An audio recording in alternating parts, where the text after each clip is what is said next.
Where did God come from?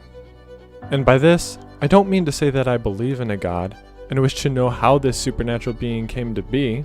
Instead, I mean, where did the idea of an all-powerful supernatural being come from? And who came up with it?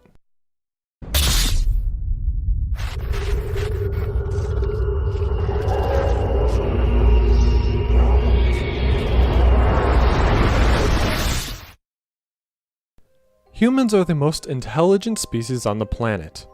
And as far as we know, due to our intelligence, we are the only species on the planet that has the ability to ask questions. We have developed ways of communicating with other species quite effectively, and not once has another species asked us a question. This is not to say that other animals are not curious, because they most certainly are. But let's just say we don't expect to see chimps contemplating the existence of the universe and the meaning of life anytime soon. If there's one thing we know for sure, it's that questions demand answers. So when the human species first began to evolve with the intelligence to ask questions, what happened? Being a human 100,000 years ago must have been absolutely terrifying. The entire world a mystery. To be the first beings to be able to hear thunder, then question and wonder what that sound is and where it's coming from. The first beings to be able to ask the question, what is that big ball of light in the sky? Science wouldn't even be a thought for another 99,000 years. Language was just something that was starting to develop within our species 100,000 years ago, and written language wouldn't be invented for another 95,000 years. In other words, these early humans had no way of answering these questions. But questions demand answers. So what did they do? More like, what could they do? Well, they had no other options but to use their own imaginations. They came up with folklore and stories to try to explain the things that they had no way of explaining.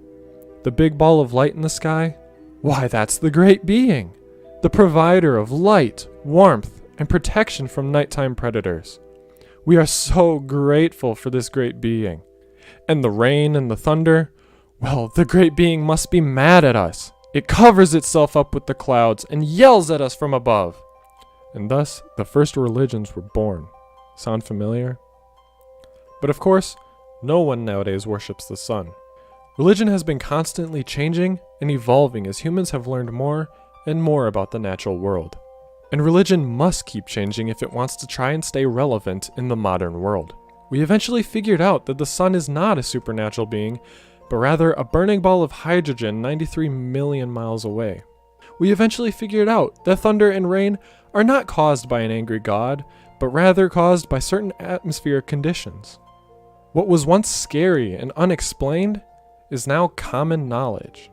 Religion is our first, that's why I'm so fascinated with it, it's our first version of the truth. It's our first attempt as a species. It's what we tried when we didn't know anything. We didn't know we lived on a spherical planet. We didn't know that our planet revolved around the sun. We didn't know that there were microorganisms that explained disease. We thought diseases came from curses or witches or ill-wishing or devils or dust devils. We didn't know anything from the childish, terrified, ignorant origins of our animal primate species. Comes religion. It's also our first attempt at philosophy, our first attempt at morality, our first attempt at healthcare, actually, but because it was our first, it is our worst. We now have better explanations for all these dreads, and we have cleared up all of these mysteries, yet we still dwell. Religion has been used in many ways throughout human history, but its main purpose has always been to give answers to unexplained things. But times are changing. The human race no longer needs to rely on ancient stories and superstitions to give us answers about the world. We now live in a new age of science and technology. The process of science uncovers and answers many of the world's mysteries and continues to do so every day. We have advanced to a point where any knowledge we wish to have is a Google search away. Many religious people today try to keep religion relevant by presenting the God of the Gaps argument. The God of the Gaps argument basically states that anything science doesn't know yet, that's where God is. Basically, Science doesn't know, therefore God. You can say that all you want, but be prepared for that to be undone. Scientific knowledge advances every single day, and one day it will tread on the things that you call God, unravel those mysteries, and find out the answers, just as it's done since its inception. The truth is, God is man-made, not the other way around. Religion, and therefore God, was born out of human ignorance, and continues to flourish there. As humans learn more and more about the natural world, religions are forced to adapt and change, or be left behind in the dust of knowledge and truth. And this is what we see today. Religiosity is falling, and secularism is beginning to flourish. Church attendance is down, and the number of people who describe themselves as religious is falling. This I cannot be more grateful for. Where once it probably was an aid to our survival, a really great peril to our continued ability to live as a civilized species.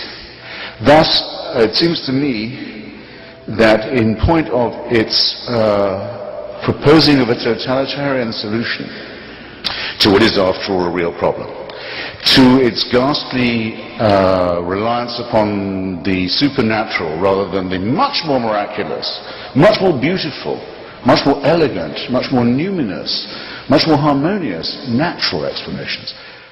In the modern world, these ancient, superstitious stories serve little purpose but to hold their believers in a realm of scientific and worldly ignorance. And that is not good for anyone in a world that is trying to progress forward and push humanity to the next level.